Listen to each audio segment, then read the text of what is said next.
Eu sempre soube que responsabilidade grande é estar aqui.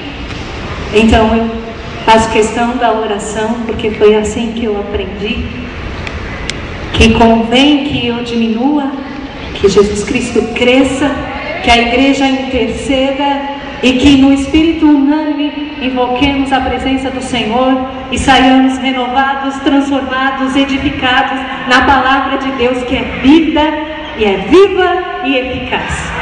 Glória a Deus. Antes de nós começarmos, eu gosto sempre de perguntar: você está munido de sua arma? Erga, por favor. Amém. Está disposto a lê-la? Com entusiasmo, sabendo que ao ler é a palavra que é lâmpada para os nossos pés, luz para o nosso caminho, a melhor parte que há em Cristo Jesus. Antes de nós começarmos o texto propriamente dito, eu queria fazer uma pequena introdução, assim eu não preciso interromper o texto com alguma explicação, a gente já acerta agora. Só lembrando que quando nós falamos em Israel, estamos falando de uma nação constituída de 12 tribos. 12 tribos, das quais uma fora por Deus separada para o sacerdócio. E isto, mandamento perpétuo na nação, perdurou até os tempos de Davi e por aí afora. Mas, fazendo uma pausa no rei Davi, a sua época, ele resolveu dar uma certa organização no ministério sacerdotal.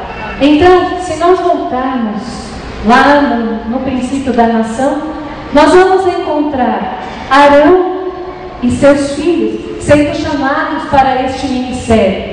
Os filhos de Arão, 2 morreram sem deixar herdeiros, e 2 ficaram na continuidade do ministério sacerdotal, a saber, Eleazar e Itamar. Então, dessas 2 vidas descende todo o ministério sacerdotal. Então, na época do rei Davi, o que ele fez?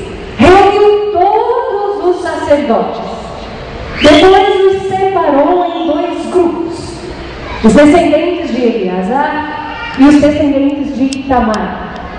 Como o objetivo era dar um ar de organização, dentro desses 2 grupos, ele criou subgrupos. Dentro dos descendentes de Eleazar, ele criou 16 grupos. Dentro dos descendentes de Itamar, ele criou 8 grupos, totalizando 24 grupos sacerdotais, ou em algumas referências bíblicas, 24 turnos sacerdotais. Tudo bem aqui? Bom, se o objetivo era organizar o ministério, mesmo com o exílio na Babilônia, o retorno, essa organização permanece. E a época de Cristo Jesus, essa organização ainda vigora. Só que é interessante notar que cada turno, são 24 turnos, cada turno é responsável pelos cultos diários de uma semana. De um sábado a outro, um turno se responsabiliza pelo culto, pelo ministério sacerdotal. Está disposto a fazer uma continha rápida aqui? Hein? Amém. Sem calculadora no celular, coisa fácil. Tá? O ano tem 365 dias. Você pode me dizer, por alto, quantas semanas tem um ano? 52. Mas vamos, 52 exato. Vamos fazer assim, só para a gente resumir. Se eu pensar que cada mês tem 4 semanas, e eu lido com 12 meses, por alto eu faria 48, não é isso? 52, então certíssimo, deve ter exato. Mas se eu pensar em 4 semanas, 12 vezes 4, 48. Eu vou ficar com 48 só para a gente poder seguir a quantidade daqui. Quantos turnos são no total? 24. Cada turno responsável por uma semana.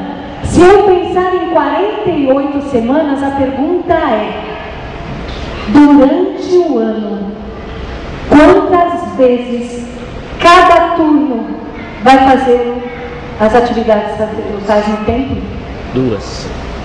2. Com esta divisão, cada turno no ano responsabiliza-se no primeiro semestre e no segundo semestre pelas atividades sacerdotais. Tudo bem? Foi só um esclarecimento. Agora a gente pode começar a pregação.